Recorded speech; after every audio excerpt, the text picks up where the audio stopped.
좋은 일로, 좋은 사건으로.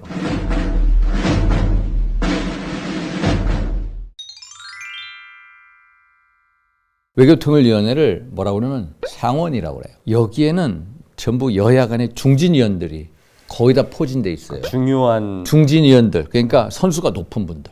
당선 횟수가 높은 당선했으면 제가 20대 국회 때 외교통일위원장 할 때 22명 있었어요. 그러면 선수를 다 도해봤어. 그걸 또 직접 선수를 네. 다 도해봤더니 88선이에요. 22명이 88선이면 평균 4선이잖아요. 네. 4선. 4선 의원들이 포진돼 있으니까 아주 중량감 있고 어떤 제한이 있는 건 아닌데 거기 오신 분들 현재 의장 아닌 박병석 의장, 전임 의장 했던 문희상 의장, 네. 또 현재 국무총리한 정세균 네. 국무총리, 또 민당 대표했던 이해찬 당대표, 또 야당 쪽으로는 김무성 당대표, 또 서청원 당대표, 이런 분들이 전부 다 포진되어 있어요. 그래서 여야 간의 가장 젠틀맨십을 신사도를 발휘하는 곳, 그리고 가장 중진이 포진되어 있는 곳. 그래서 국회에서 상원이라고 그래요. 그래서 외교통일위원회 이제 베스트는 그런 어떤 여야 간의 중진위원들, 고견, 식견을 가진 분들이 서로 화합하는 가운데 또 해안을 보여주시는 그거 아닌가. 완전 그러면은 별들의 무대네요. 별들의 무대. 별들의 무대예요. 별들의 무대. 베스트 2위를 좀 말씀해 주세요.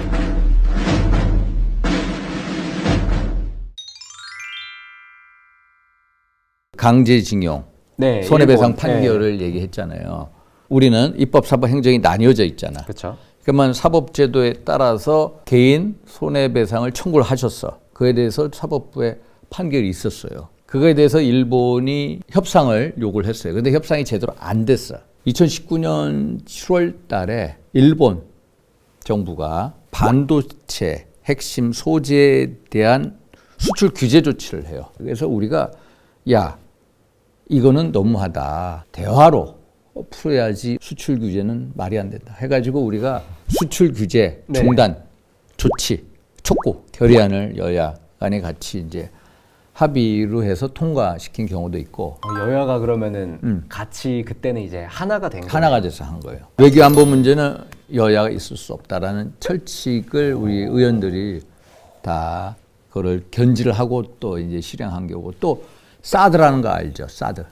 그거 뭐 미사일 사드. 네. 사드라는 게 뭐냐면은 북한이 핵과 미사일 가지고 있잖아요. 핵을 한 40-50개 무기를 가지고 있고 미사일이 1000여 기가 넘어요. 노동 1호 미사일의 사정거리가 1300km예요. 1300km요? 1300km 평양에서 쏘면 일본까지 날아가요. 근데 노동 1호 미사일이 보통 이런 식으로 날아가. 네, 이런 식으로. 그런데 만약에 이걸 고각 사격을 하면은 고도 300km 이상은 SM 미사일이라고 있어요. 또 지상에서 예를 들어서 200km 사이에는 사드로 때리는 거예요. 또 다른 사드가 못 맞히면 그 밑에는 패트리어트 미사일로 또 맞히는 거예요. 이게 이제 방어 포대 개념인데, 그러니까 북한의 미사일이 고도화되고 하니까 사드를 배치할 수밖에 없어요. 그래서 지난 박근혜 정부에서 2016년 7월 달에 배치 결정을 내리고 2017년도 봄에 사드 포대를 들여와요. 사드 포대를 들여오니까 중국이 난리 나는 거라. 왜? 사드에는 뭐가 있냐면 ANTPY 레이더가 있어요.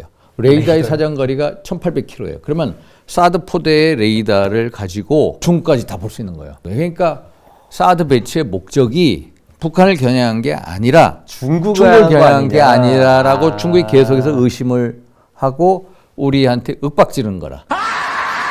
배치를 없애라. 안 된다. 우리는 우리의 군사 주권에 관한 문제다. 계속해서 사드 배치를 하니까 중국이 보복을 하는 거예요. 중국에 나가 있는 대기업에 대한 보복, 불매운동, 또 행정적인 제한 조치. 우리가 사드를 배치하기 전에는 중국의 관광객이요 엄청났어요. 한 850만?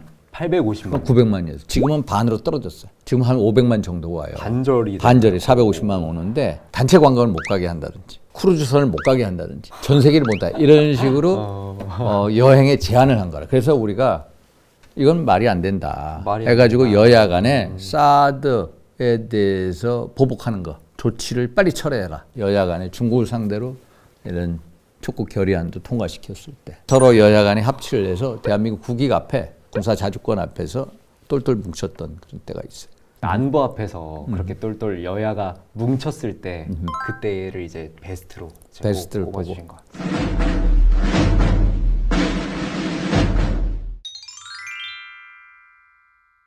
베스트 1위 또 이것도 여야 간에 이제 합의로 해서 법안을 통과시킨 게 있어요. 어떤 법안인가요? 어떤 법안이냐면은 북한 인권법이에요.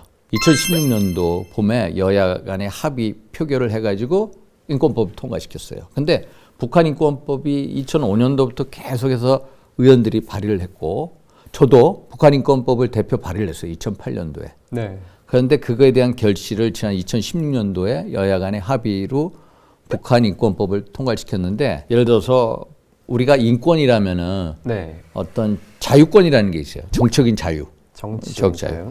그러면 또 하나는 생존권이 있어요. 생존권. 경제적인 자유.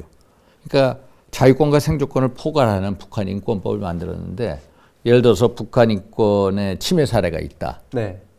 그런 사례가 많지 않아요. 그러면 그거를 북한 인권 기록 보존서를 만들어서 보존소를 만들어. 만들어가지고 거기다 다 자료 축적을 하고. 예를 들면 그게 어디서 왔냐면은 서독에서 동독의 그 인권 침해 사례를 전부 다 분단 시대 때 해놓은 거라. 찰스 키터의 동독 인권 침해 사례를 모아놓은 인권 기록 보존서를 한 거라 우리가 그걸 가져왔고.